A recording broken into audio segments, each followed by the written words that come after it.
Muy buenos días, mis amados hermanos. Por la gracia de nuestro buen Dios, estamos despiertos a este nuevo día. Vamos a orar. Padre, gracias le damos por el día que usted nos regala, por una oportunidad más que nos ofrece para vivir honrándole y glorificándole. En primer lugar, queremos agradecer todas las bendiciones que hemos recibido siempre en sus benditas manos, reconociendo nuestra condición en este mundo caído. No podemos más que expresarle, mi Señor, nuestra gratitud por su protección, por su cuidado y por todo su amor que ha derramado sobre nuestras vidas y sobre nuestras familias. Rogamos, Señor, que usted siempre nos guíe y nos dirija con su Espíritu Divino en todo lo que se nos revela de su santa palabra, Señor, para vivir conforme a su voluntad. Suplicamos que así sea, Señor, en esta semana que estamos corriendo, pues lo pedimos, suplicamos, Padre bueno, en el nombre de su Hijo amado, nuestro Señor y Salvador Jesucristo. Amén. Mis amados hermanos, el día de hoy comenzamos una serie de estudios basadas en la primera carta del apóstol San Pedro. Vamos a comenzar leyendo y les voy a invitar a que ustedes puedan leer todo el capítulo 1. Vamos a ir meditando paso a paso, capítulo por capítulo, y vamos a ir deteniendo los versículos. Pero es importante que usted pueda leer la primera carta de Pedro. Son 5 capítulos muy cortos, para que pueda usted comprender la meditación que tengamos de la palabra de Dios. Dice la santa palabra de nuestro Dios: Pedro, apóstol de Jesucristo, a los expatriados de la dispersión en el Ponto, Galacia, Capadocia, Asia y Bitinia, elegidos según la presciencia de Dios Padre en santificación del Espíritu, para obedecer y ser rociados con la sangre de Jesucristo, gracia y paz sean multiplicadas. Bendito el Dios y Padre de nuestro Señor Jesucristo, que según su grande misericordia nos hizo renacer para una esperanza viva por la resurrección de Jesucristo de los muertos, para una herencia incorruptible, incontaminada e inmarcesible, reservada en los cielos para vosotros, que sois guardados por el poder de Dios mediante la fe, para alcanzar la salvación que está preparada para ser manifestada en el tiempo postrero. Hemos leído 1 Pedro 1, capítulo 1, versos 1 al 5. Quiero comenzar primero que nada haciendo una introducción sobre el contexto en el cual se desarrolló esta carta. Corría el año 65 después de Cristo en la ciudad de Roma. Ese verano, un incendio destruyó gran parte de ella. Muchos creían que el mismo emperador Nerón era responsable del siniestro. Sin embargo, para evitar el odio del pueblo, el soberano culpó de la tragedia a ese pequeño pero creciente grupo de los llamados cristianos. Así se dio inicio a una época de tremenda persecución contra ellos a todo lo largo y ancho del Imperio Romano.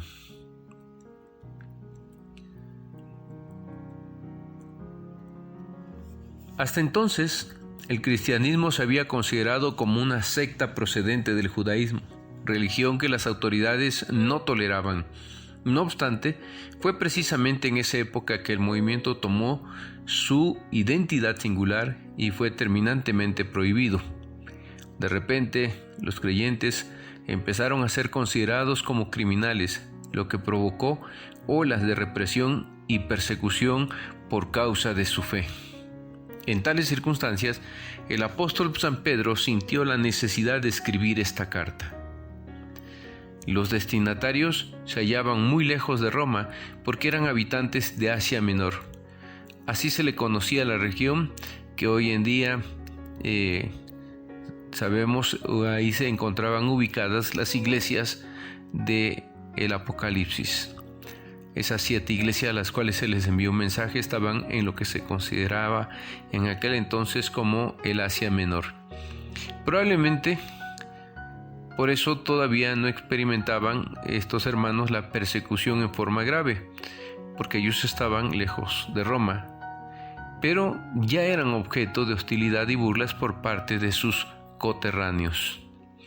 El escritor les advierte que tendrían que soportar sufrimientos mayores. Eso lo vemos en esta carta.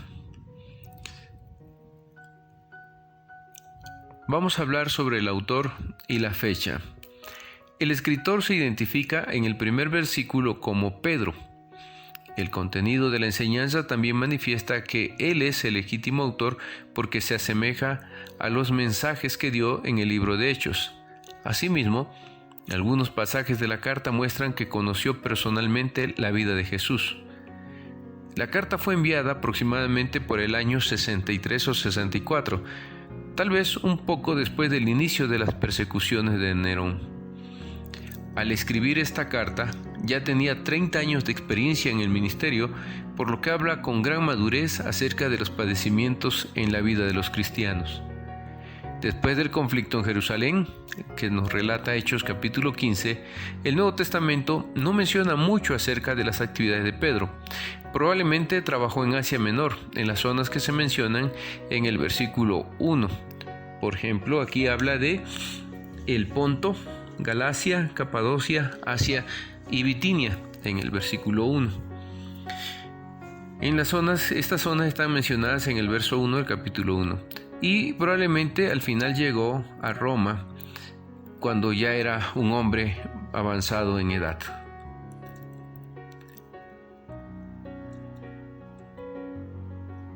Hablemos ahora sobre la situación histórica.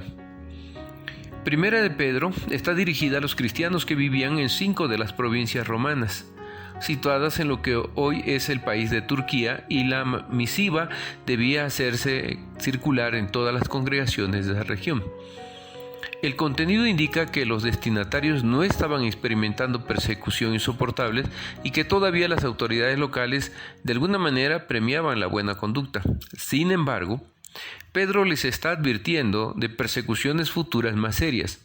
De esto entendemos que posiblemente los cristianos de Roma ya sufrían el furor de Nerón, pero la ola de represión no había llegado a las provincias lejanas donde vivían los que eran receptores de esta carta.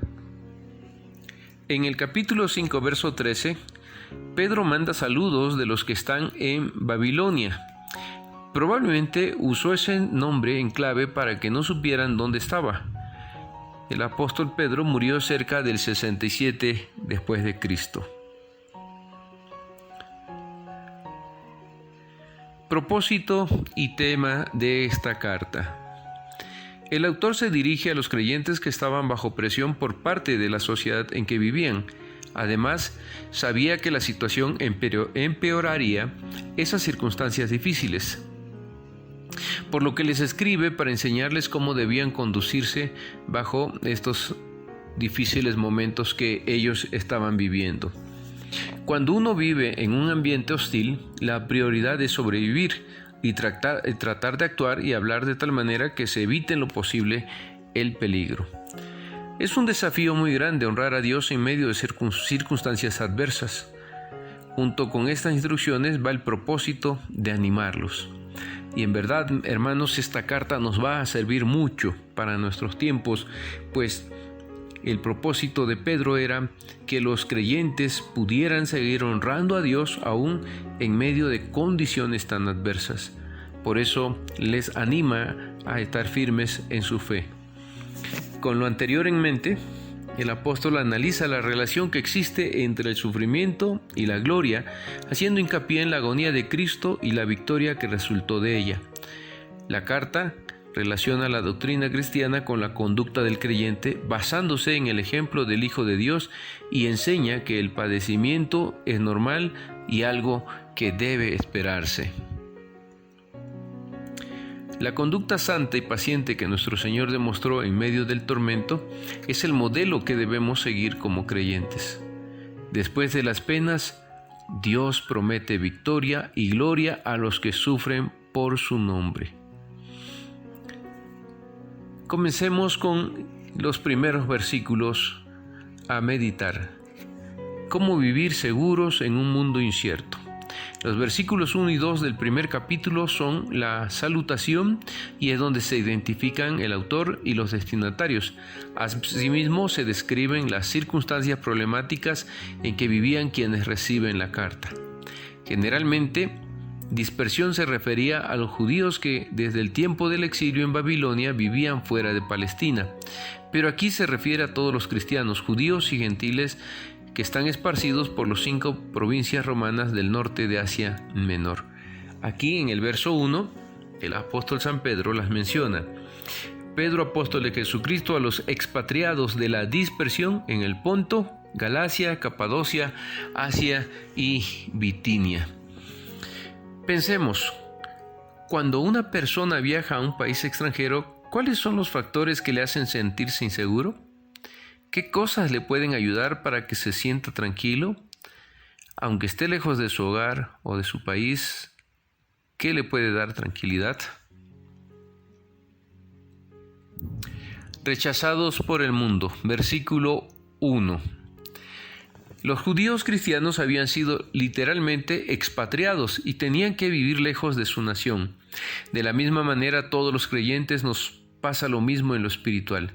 Primera de Pedro 2:11 y Hebreos 11:13 enseña que somos extranjeros y peregrinos en la tierra, porque vivimos lejos de nuestra patria celestial, en donde se encuentra nuestra verdadera ciudadanía. Voy a dar lectura, 1 de Pedro 2:11, para corroborar esto que acabamos de afirmar. Amados, yo os ruego, como a extranjeros y peregrinos, que os abstengáis de los deseos carnales que batallan contra el alma. Y Hebreos 11:13 también nos declara: conforme a la fe murieron todos estos sin haber recibido lo prometido, sino mirándolo de lejos y creyéndolo y saludándolo y confesando que eran extranjeros y peregrinos sobre la tierra. Así se nos está también confirmando lo que acabamos de anunciar. Por esta razón, tenemos que habitar en medio de una sociedad que no nos acepta, en un mundo que no ofrece seguridad.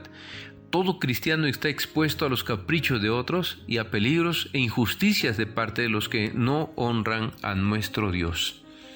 Cristo dijo en San Juan 15, 18 al 19: si el mundo os aborrece, sabed que a mí me ha aborrecido antes que a vosotros.